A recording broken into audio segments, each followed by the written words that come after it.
परिभाषा की पूजा। प्रकरण ऐसा है जिनके ये अध्यवसान नहीं है, वे मुनि कभी से लिप्त नहीं होते। ऐसा प्रकरण गाथा का जो उत्तर है वो देखने लायक है। ठीक है, यह जो तीनों प्रकार के अध्यवसान हैं वे सभी स्वयं अज्ञान आदि रूप होने से शुभाशुभ कर्म बंध के निमित्त हैं। अज्ञान आदि रूप होने से ये एक ही दिया। तीनों प्रकार के अध्यवसान, इनमें अज्ञान लौटता है। तीनों अज्ञान के ही बने हुए हैं। मिथ्या दर्शन वो भी अज्ञान का ही एक रूप है। मिथ्या ज्ञान वो भी अज्ञान का एक रूप है, और मिथ्या चारित्र ये भी अज्ञान का ही एक रूप है। इनमें से अज्ञान को निकाल दिया जाए तो फिर ये कुछ बचते नहीं। इसलिए अज्ञानादि रूप होने से शुभाशुभ कर्म बंध के निमित्त है। अज्ञान अगर इनसे बहिष्कृत कर दिया जाए तो कर्म बंध नहीं होगा, लेकिन इनमें अज्ञान है, अज्ञान के बने हुए हैं ये, इसलिए कर्म बंध होता है। इसका अर्थ यह हुआ कि अज्ञान ही एकमात्र कर्म बंध का कारण है, और अध्यवसान स्वयं अज्ञान रूप है।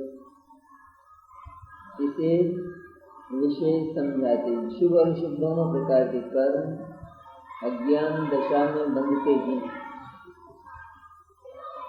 दशाएं तीव्र हो तो अशुभ कर्म बनता है, दशाएं मंद हो अर्थात शुभ हो। मंद पाप नहीं, और पुण्य शुभ भाव वो अलग अलग बात है। जो तीव्र दशाएं है जिसको पाप कहते हैं, उसमें भी प्रकार होते हैं। एक तीव्र पाप और दूसरा मंद पाप, पर है वो पाप, और उसको तीव्र दशाएं के नाम से पुकारा जाता है। इसी प्रकार उद्भाव है, वहाँ पर दशाएं की ऐसी मंदता कि देव शास्त्र गुरु दया दान पूजा ये उसके विषय बने। ये विषयों से उसका अंकन किया जाता है। जैसे हम कहें मंद कषाय, तो मंद कषाय में जो किसी भी क्रोध कम आता है, जैसा वो मंद कषाई है, कम क्रोध करता है, तो ऐसा नहीं। मंद कषाय हम वहाँ से कहते हैं कि जहाँ से ये विषय उसके अवलंबन बने। इसलिए क्योंकि उसमें क्या होता है, मंद विषय में भी दो प्रकार होते हैं, ग्रहण और त्याग। तो मुख्य रूप से त्याग का इसमें विधान होता है। जहाँ इंद्रियों के विषय छोड़े जाते हैं, उनसे विरक्ति होती है, तो वहाँ से मंद विषय अर्थात शुभ भाव का प्रारंभ होता है। यहाँ आए तो घर के विषयों को छोड़ कर आए। छोड़ना वो भी मंद कषाय कर ले, और यहाँ आकर देवशास्त्र गुरु में प्रवृत्ति करना वो भी मंद कषाय। क्योंकि यहाँ कुछ चाहिए नहीं, कोई ऐसी आकांक्षा यहाँ पर वस्तु की नहीं है, इंद्रियों के विषयों की नहीं है, इसलिए यहाँ से मंद कषाय का प्रारंभ होता है। इसलिए विषय से हम उसको अच्छी तरह समझ लेते हैं। वैसे कहा जाए मंद कषाय तो किसी की समझ में आती नहीं है बात। तीव्र कषाय हो तो अशुभ कर्म बनता है, मंद कषाय हो तो शुभ कर्म बंधता है। हम ये कहें तो जो शुभ भाव भी आत्मा के विपरीत है, तो फिर उससे पुण्य क्यों बनता है? शुभ भाव आत्मा के विपरीत है ना, आत्मा के अनुरूप तो नहीं है आत्मा के स्वभाव की, तो उससे पुण्य क्यों बनता है? उससे अच्छा काम क्यों होता है? पुण्य क्यों बनता है? बंधन के विपरीत आत्मा की मुक्ति तत्व है। तब उसका उत्तर क्या है कि आखिर बंधता ही तो है ना, ये छूटता है, बनता ही है ना। छूटने की बात तो हमने नहीं कही। जितना परिणाम में भेद है उतना बंधन में भेद है, लेकिन है बंधन, मुक्ति नहीं है बिल्कुल थोड़ी भी। जैसे अपराधी बंधा हुआ है और अपराधी को पकड़ने वाला, उसकी जंजीर पकड़ने वाला भी नहीं बंधा हुआ। ये दोनों बातें नहीं देखते अपन। अब ऐसा करे वो तो जंजीर छोड़ दे, अपराधी को छोड़ नहीं सकता है, उससे तो नहीं खुल सकती, लेकिन वो जंजीर छोड़ दे तो छोड़ सकता है, नहीं छोड़ सकता। हाँ, इतना है कि अगर उसे सर्विस छोड़ना है तो छोड़ दे, उसे मुक्त होना है तो छोड़ देगा, और अगर उसे मुक्त नहीं होना है तो वो, जैसे वो बंधन में है इसी तरह ये भी बंधन में है बराबर, लेकिन जितना फर्क है उतना स्पष्ट दिखाई दे रहा है, पर है बंधन में। मैंने दोनों में से कोई भी छोड़ नहीं सकता। इसी तरह तो है गलत, शुभ भाव वो आत्मा के विपरीत है गलत। गलत होने पर भी पाप से इसमें जितना भेद है, जितना फर्क है, उतना ही बंध में फर्क पड़ता है। तो न्याय हुआ कि नहीं हुआ न्याय? किसी ने औषधि दी किसी को तो और उसको आराम हुआ तो वो उसका उपकार मानता, और किसी ने जहर दिया तो दोनों बातें बराबर है। फर्क है ना, जितना परिणाम में फर्क है उतना बंधन में फर्क होता है, लेकिन उससे निर्बंध नहीं होता, थोड़ी भी मुक्ति नहीं होती, उससे सुख और शांति का प्रादुर्भाव नहीं होता है वो गलत। जैसे अशुभ गलत है, उसी तरह शुभ भी गलत है, इसलिए बंधन होता है। हाँ, दो भेद करेंगे, जितना कुछ पाप है उसको तीव्र कषाय कहते हैं, अशुभ भाव। मुख्य रूप से अशुभ भाव कहना चाहिए। अशुभ भाव के भी तीव्र और मंद दो भेद, शुभ भाव के भी तीव्र और मंद इस तरह भेद, बल्कि उसमें संश्लेष और विशुद्ध स्थान इस तरह के भेद भी पड़ते हैं। इसे विशेष समझाते हैं। मैं परजीवों को मारता हूँ इत्यादि जो अध्यवसान है, इस अध्यवसान वाले जीव को ज्ञान में पने के सद्भाव से शत्रु अहेतु ज्ञप्ति ही जिसकी एक क्रिया है, ऐसे आत्मा का, और रागद्वेष के उदय में ऐसी हनन आदि क्रियाओं का विशेष नहीं जानने के कारण भिन्न आत्मा का अज्ञान होने से वह अध्यवसान प्रथम तो अज्ञान है, भिन्न आत्मा का आदर्शन होने से वह अध्यवसान मिथ्या दर्शन है, और भिन्न आत्मा का अनाचरण होने से वह अध्यवसान अचारित्र है। और यह धर्म द्रव्य ज्ञात होता है इत्यादि जो अध्यवसान है, उस अध्यवसान वाले जीव को ही ज्ञान में पने के सद्भाव से शत्रु अहेतु ज्ञान ही जिसका एक रूप है, ऐसे आत्मा का और ज्ञेयमय धर्मादि रूपों का विशेष न जानने के कारण भिन्न आत्मा का अज्ञान होने से वह अध्यवसान प्रथम तो अज्ञान है, भिन्न आत्मा का आदर्शन होने से मिथ्या दर्शन है, और भिन्न आत्मा का अनाचरण होने से वह अध्यवसान अचारित्र है, इसलिए यह समस्त अध्यवसान बंध के ही निमित्त है। हेतु दिया न, कितना अच्छा दिया है। इसको विशेष समझाते हैं, क्या कहते हैं, मैं मारता हूँ इत्यादि जो अध्यवसान है, उस अध्यवसान वाले जीव को ज्ञान में पने के सद्भाव से शत्रु अहेतु व्यक्ति जिसकी एक क्रिया है, ऐसे आत्मा का और राग द्वेष के उदय में ऐसी हनन आदि क्रियाओं का विशेष नहीं जानने के कारण ज्ञान में पने का जब सद्भाव होता है, आत्मा जब ज्ञानी होता है तो शत्रु और अहेतुक व्यक्ति प्रकट होती है। वही जिसका एकमात्र कर्म है, वही जिसकी एकमात्र क्रिया है, कि जिसमें आत्मा और राग द्वेष आदि के उदय में जो मारने बचाने आदि के भाव हैं, उनका स्पष्ट प्रतिभास होता है।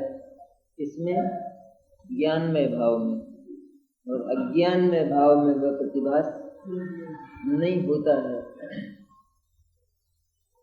शत्रु अहेतु व्यक्ति जिसकी एक क्रिया है, ऐसे आत्मा का। कैसा है आत्मा? ये आत्मा का कर्म किसी को सुखी करना, दुखी करना, ऐसी क्रिया नहीं। तो क्या है आत्मा का कर्म? शत्रु अहेतु व्यक्ति, ये आत्मा का कर्म है। शत्रु जो शुद्धात्म तत्व है, अहेतु जो शुद्धात्म तत्व है, उसको जानना और उसका अनुभव करना, बस यही आत्मा की एकमात्र क्रिया है। आत्मा पर को जाने तो कुछ मिलता है, पर को जानता रहे तो कुछ मिलेगा नहीं, मिलता है। शत्रु अहेतु जो शुद्धात्म तत्व है, उसको जाने तो शत्रु अहेतु व्यक्ति प्रकट होती है। व्यक्ति भी शत्रु, यह मैं शुद्ध चैतन्य तत्व हूँ, ऐसा अनुभव करता हुआ अहेतु ज्ञान, जिस ज्ञान का कोई हेतु नहीं है, जो पांच इंद्रिय और मन से प्रकट नहीं हुआ, जो किसी ज्ञेय के अवलंबन से प्रकट नहीं हुआ, लेकिन जो केवल एक शत्रु अहेतु शुद्धात्म तत्व के अवलंबन से उत्पन्न हुआ है। ज्ञान में जहाँ तक पर का अनुरोध रहे, पर का अवलंबन रहे, परमुखापेक्षिता रहे, तो वो ज्ञान अज्ञान है। और सबसे छूटकर सबको अपने में से बहिष्कृत करके एकमात्र अपने में अपनी सत्ता की स्थापना करके जो ज्ञान पैदा हुआ, वो ज्ञान सत है, क्योंकि सत का अवलंबन लिया है। अहेतुक है, क्योंकि वह एकमात्र निज सत्ता के अवलंबन से पैदा हुआ है। ऐसी व्यक्ति, ये आत्मा का कर्म बताया। कर्म क्या करे आत्मा, क्या करता है आत्मा? धंधा व्यवसाय, क्रिया नहीं होता है। क्रिया शत्रु अहेतु व्यक्ति ही जिसकी एक क्रिया है। जैसे आत्मा का व्यवसाय क्या है, ये बता रहे हैं।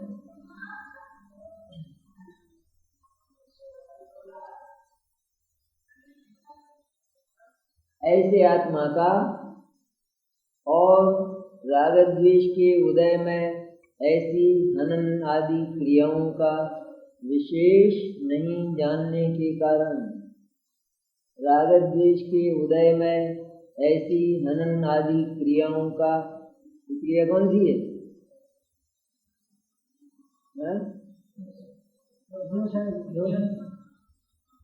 क्रिया मैंने क्या है? हनन आदि क्रिया क्या मतलब है? में बचाता है थोड़ा सा पहले।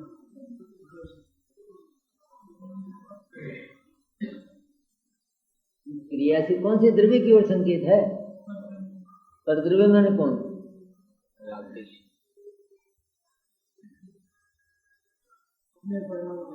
नादि क्रिया कही ना। क्रिया क्या है? ये क्रिया कौन से द्रव्य की पर्याय है?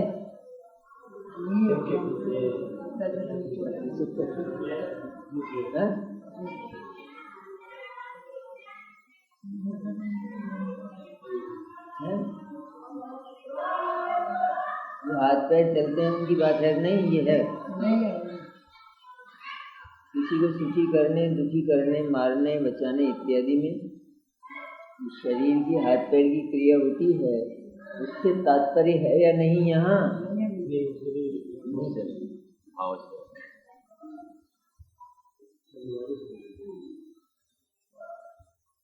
आत्मा के भीतर उत्पन्न होने वाले राग द्वेष के उदय में भाव, वो क्रिया, पहले क्रिया क्या कही? सतरूप अहेतु व्यक्ति, जिसकी एकमात्र क्रिया। अब आत्मा मानता क्या है? अपनी क्रिया, मारता हूँ, बचाता हूँ, इस तरह के परिणाम और उन परिणामों के साथ होने वाली शरीर की क्रिया और शरीर की क्रिया के साथ होने वाला अन्य जीवों का घात, इन सबको अपनी क्रिया मानता है।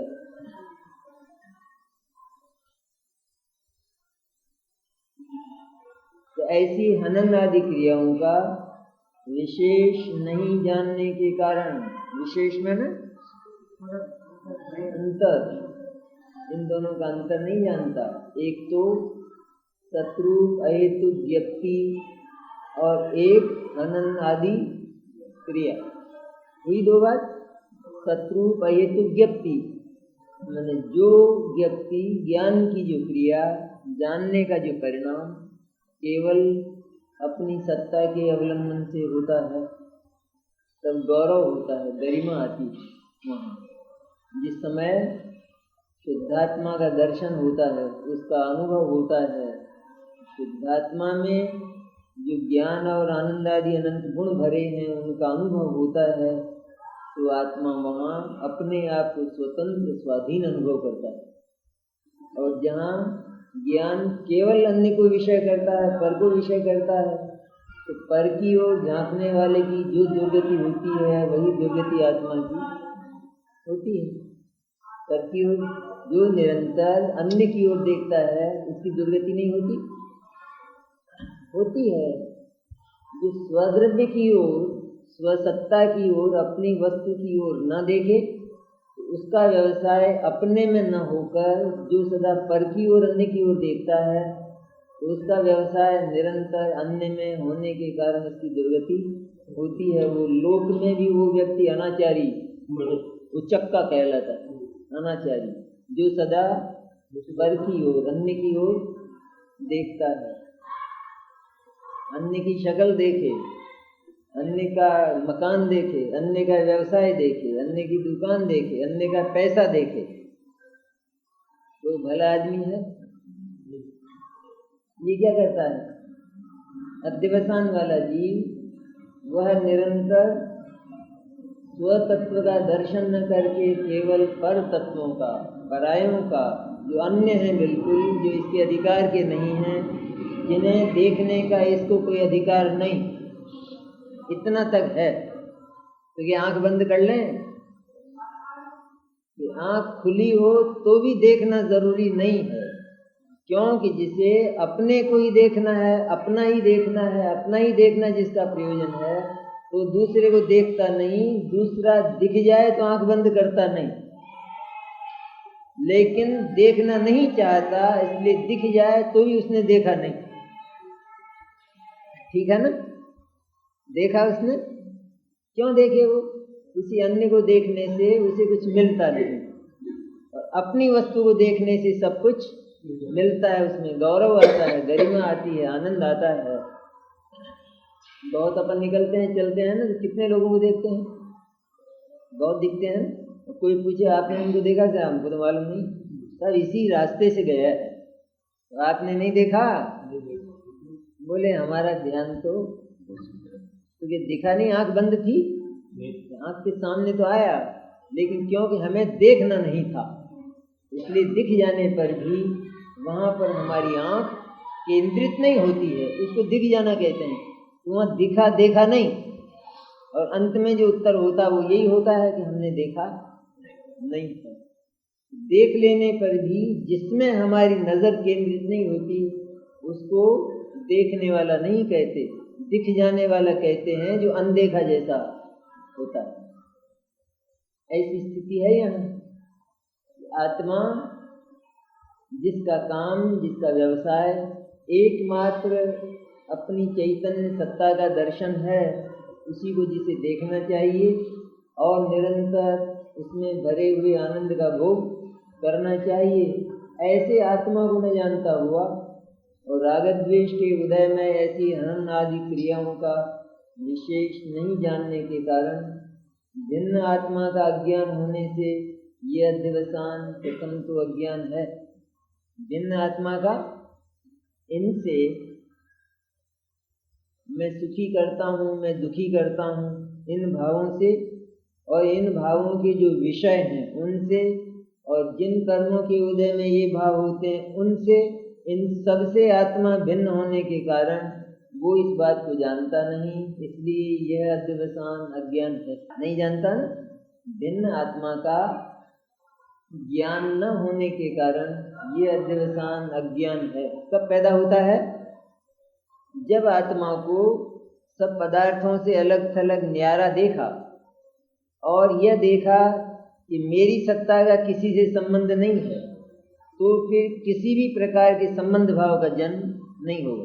तो जब तक वो स्वतंत्र तत्व और भिन्न तत्व नहीं दिखाई देता, तब तक सारे लोक में आत्मा के संबंध फैले हुए लगते हैं और तब ये सुखी करने और दुखी करने के भाव पैदा होते हैं।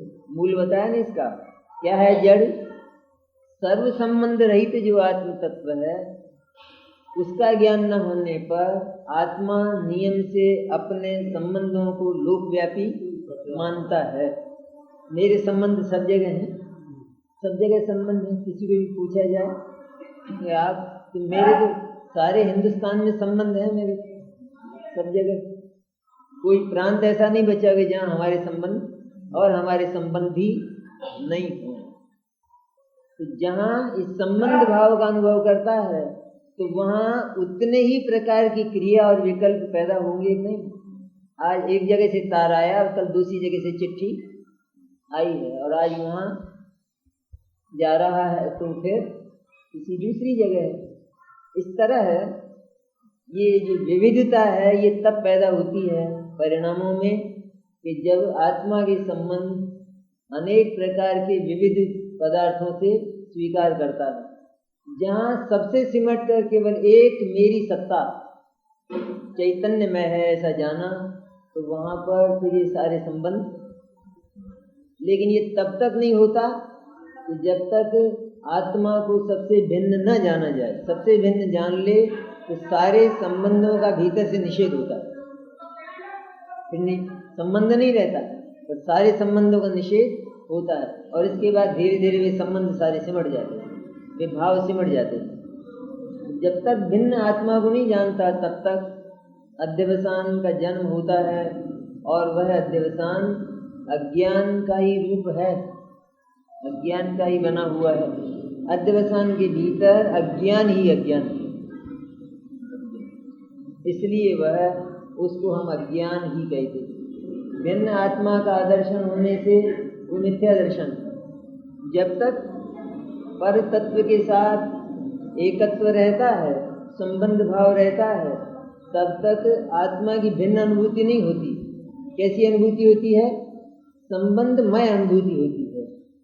तो मैं अकेला हूँ ये अनुभूति नहीं होती, भिन्न हूँ, स्वतंत्र हूँ, निरावलंबी हूँ, मुझे कोई अवलंबन नहीं चाहिए, ऐसी अनुभूति न होकर जिनसे अपने संबंध स्वीकार करता है उन सबको साथ लेकर अपनी अनुभूति होती है। एक व्यक्ति बिल्कुल अकेला हो जाए, उसको संबंध की अनुभूति होगी और वो विवाह कर लेता है, फिर इसके बाद वो अनुभव करेगा तो अकेले का अनुभव करेगा। अपन तो अकेले हैं, कैसा अनुभव होगा? कैसा होगा? जितने भी संबंध हैं उन सबको अपने में मिलाकर वो अपनी सत्ता का अनुभव करता है। यही दुर्गति अज्ञानी की है। भिन्न आत्मा का आदर्शन, भिन्न आत्मा का अज्ञान होने के कारण वह अन्य से अपना संबंध बनाता है, और जब जब आत्मा का अनुभव करता है तो उन सारे संबंधों को आत्मा में मिलाकर फिर अनुभव करता है। तब अनुभव करता है यह मैं नारकी हूँ, यह मैं देव हूँ। देव मैंने कौन? ये सारी रिद्धियों का धारक, ये सारी रिद्धियाँ और सिद्धियाँ जिसके पास है, ऐसा मैं देव हूँ। नारकी कौन? ये नरक की भूमि में निवास करने वाला और इतने नारकियों से मुकाबला करने वाला, झगड़ा करने वाला, लड़ाई करने वाला, यह मैं नारकी हूँ। मनुष्यत्व का अनुभव करता है तो ये मेरे माता पिता और ये मेरा परिवार, इस तरह का अनुभव करता है। तो भिन्नत्व की अनुभूति जहाँ नहीं होती वहाँ पर अनंत चिंता और अनंत क्लेश। अकेला हो, ये तो एक लौकिक उदाहरण से अपन समझें, बिल्कुल अकेलेपन का अनुभव करे तो वहाँ कोई होगा संयोग और वियोग का? कोई चिंता, कोई दुख, अपने मेरा तो कोई है ही नहीं, तो मेरे को चिंता किसकी? और जहाँ अपनत्व का विस्तार किया कि चिंताओं का ढेर प्रारंभ होता है। इसलिए भिन्न आत्मा का दर्शन होने से वह अध्यवसान मिथ्या दर्शन है, और भिन्न आत्मा का अनाचरण होने से अचारित्र है। आत्मा सबसे अत्यंत ही भिन्न और अपने में भरचक है। भिन्न तो है, तो भिन्न होने पर भी भरचक है, समृद्ध है, भरा हुआ तत्व है, खाली नहीं। क्योंकि जैसे अन्य पदार्थों की वो जो आकर्षण होता है अज्ञानी का, तो इसलिए होता है कि वो उनको भरा हुआ मानता है।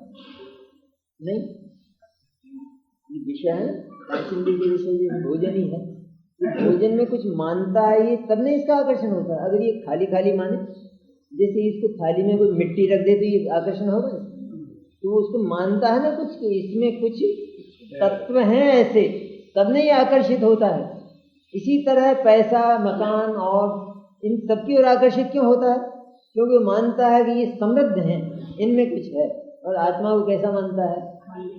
खाली रीता वैक्यूम में एकदम। आत्मा में कुछ, ये कैसे हो सकता है? ये तो तब हो जब दुनिया भगवान की बनाई हुई हो, और जो बनी बनाई दुनिया है तो उसमें ये पक्षपात कैसे हो सकता है कि एक तो भरा हुआ हो और आत्मा खाली हो? ये कैसे हो सकता है? तो जैसे पौद्गलिक अचेतन तत्व ये भी अपनी शक्तियों से भरे हैं, इसी तरह आत्मा चैतन्य शक्तियों से भरा हुआ है। ऐसा बोध जिसको हो तो दूसरे का विश्वास छोड़ देता, दूसरे का अवलंबन छोड़ दे। मुझे क्या जरूरत है? जब आत्मा अपनी परिपूर्णता और अपनी समृद्धि का विश्वास करता है, तब उसके भीतर से ये आवाज होती है। आवाज होती है माने ये परिणति होती है, मुझे कुछ चाहिए नहीं, मुझे दूसरे की आवश्यकता नहीं। बहुत बड़े पैसे वाले लोग हों तो वो कभी ये सोचते हैं कि अपने को उनसे कोई आवश्यकता है, जरूरत है। बहुत छोटे तृतीय श्रेणी के लोग हों तो उनके संबंध में वो सोचते हैं कि अपने को उनसे कुछ काम है, कुछ मिलेगा, उनके आश्रित हैं, ऐसा सोचते हैं। अपने को क्या काम है? जब आवाज निकलेगी तब ये निकलेगी, लेकिन अपने को उनसे क्या काम है? इस तरह भिन्न और समृद्ध परिपूर्ण आत्म तत्व का विश्वास होने पर जीव की परिणति प्रति समय सम्यक दर्शन में यह होती है, मेरे को क्या काम अन्य से? अन्य में सारा लोकालोक आता है, तो भगवान को भी एक हो रखता है। भगवान से मेरे को क्या काम?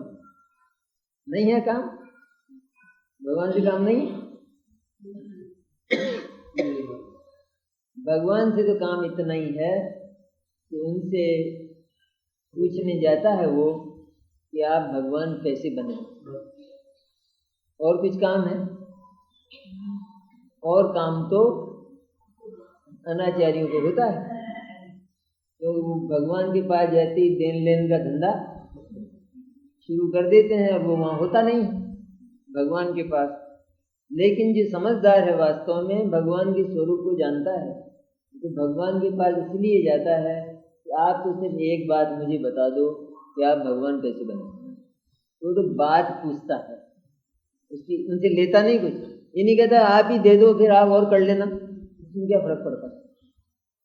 तो ऐसा देन लेन तो होता नहीं है। कहीं भी जैसे जाए ना, कोई किसी को कोई फैक्ट्री खोलना हो तो वहाँ जाकर यही तो पूछेगा ये आपका क्या है, देखिए आपका क्या है पॉलिसी इसकी फैक्ट्री की, क्या क्या बातें हैं, मुझे भी डालना है, तो आप देखो ना साहब ऐसा ऐसा है। और वो कह देगी मुझे दे दो आप दूसरी खोल लेंगे, चलेगा? नहीं चलता है। इस तरह जो समझदार है ज्ञानी, क्योंकि वो जानता है ना किसी के आश्रित रहेंगे तो बात तो वहाँ की वहीं रही, अगर भगवान के भी आश्रित रहे तो बात तो वो की वहीं रही।